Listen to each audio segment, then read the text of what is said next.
ಬೆಳ್ತಂಗಡಿ ತಾಲೂಕಿನ ಚಾರ್ಮಡಿ ಗ್ರಾಮ ಪಂಚಾಯತ್ ವ್ಯಾಪ್ತಿಯ ತೋಟತ್ತಾಡಿ ಗ್ರಾಮದ ಪೆರ್ನಾಳೆ ಕೆರೆ ಈ ಬಾರಿಯ ಮಳೆಗೆ ಸಂಪೂರ್ಣವಾಗಿ ತುಂಬಿದೆ. ಆದರೆ ಕೆರೆಯಲ್ಲಿ ಭರ್ತಿ ನೀರು ತುಂಬಿರುವುದು ಖುಷಿ ಮಾತ್ರವಲ್ಲದೆ ಆತಂಕವನ್ನ ಕೂಡ ಸೃಷ್ಟಿಸಿದೆ.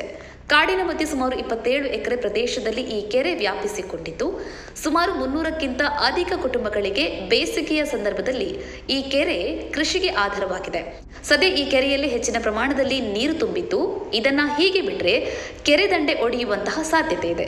ಹಾಗಾಗಿ ಇದರಲ್ಲಿ ತುಂಬಿರುವಂತಹ ನೀರನ್ನ ಹೊರಬಿಡುವುದಕ್ಕಾಗಿ ಸ್ಥಳಕ್ಕೆ ಮುಳುಗು ತಜ್ಞ ಈಶ್ವರ್ ಮಲ್ಪೆ ಹಾಗೂ ತಂಡದವರು ಆಗಮಿಸಿ ಕಾರ್ಯಾಚರಣೆಯನ್ನು ಆರಂಭಿಸಿದ್ದಾರೆ. ಈ ಕೆರೆ ಬಗ್ಗೆ ಒಂದಿಷ್ಟು ಇಂಟ್ರೆಸ್ಟಿಂಗ್ ವಿಷಯ ಇದೆ. ಇದು ಪಾಂಡವರ ಕಾಲದಲ್ಲಿ ನಿರ್ಮಾಣವಾಗಿರುವಂತಹ ಕೆರೆ ಅಂತ ಹೇಳಲಾಗ್ತಾ ಇದೆ. ಕೆರೆಯಲ್ಲಿ ನೀರು ಹೆಚ್ಚಾದಾಗ ಹೆಚ್ಚಿನ ನೀರನ್ನು ಹೊರಕ್ಕೆ ಬಿಡಲು ಗೇಟನ್ನು ಕೂಡ ಅಳವಡಿಸಲಾಗಿದೆ. ಆದರೆ ಈ ಬಾರಿ ನೀರು ತುಂಬಿ ಗೇಟು ಮುಚ್ಚಿ ಹೋಗಿದೆ. ಈ ಗೇಟನ್ನು ತೆರೆಯುವುದಕ್ಕೆ ಸ್ಥಳೀಯರು ಪಂಚಾಯತ್ನವರು ಪ್ರಯತ್ನ ಪಟ್ಟಿದ್ದಾರೆ, ಆದರೆ ಆಗಿಲ್ಲ.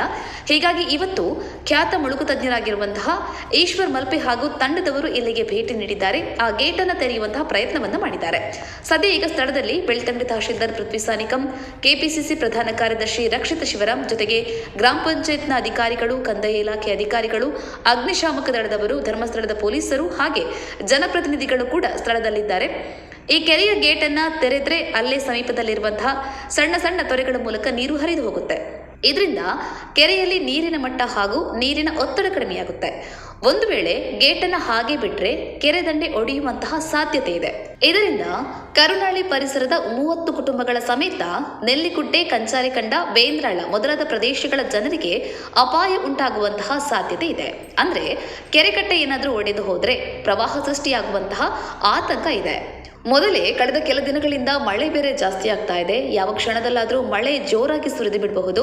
ಹೀಗಾಗಿ ಈ ಕೆರೆಯ ನೀರನ್ನ ಗೇಟ್ ತೆರೆದು ಹೊರಗೆ ಬಿಡಲೇಬೇಕಾಗಿದೆ. ಅಪಾಯದ ಮುನ್ಸೂಚನೆ ಇದ್ದಾಗ ಖಂಡಿತವಾಗ್ಲೂ ಸೂಕ್ತವಾದಂತಹ ಕ್ರಮವನ್ನು ಕೈಗೊಳ್ಳಬೇಕು. ಸದ್ಯಕ್ಕೆ ಗೇಟನ್ನು ತೆರೆಯುವಂತಹ ಪ್ರಯತ್ನ ನಡೀತಾ ಇದೆ. ಈಶ್ವರ್ ಮಲ್ಪೆ ಹಾಗೂ ತಂಡದಿಂದ ಗೇಟ್ ತೆರೆಯುವಂತಹ ಸಾಹಸ ನಡೀತಾ ಇದೆ. ಈಗಾಗಲೇ 26 ಅಡಿ ಆಳಕ್ಕೆ ಮುಳುಗಿ ಈಶ್ವರ್ ಮಲ್ಪೆಯವರು ಗೇಟನ್ನು ತೆರೆಯುವಂತಹ ಪ್ರಯತ್ನ ಮಾಡ್ತಾ ಇದ್ದಾರೆ ಅನ್ನುವಂಥದ್ದು ಸದ್ಯಕ್ಕಿರುವಂತಹ ಮಾಹಿತಿ.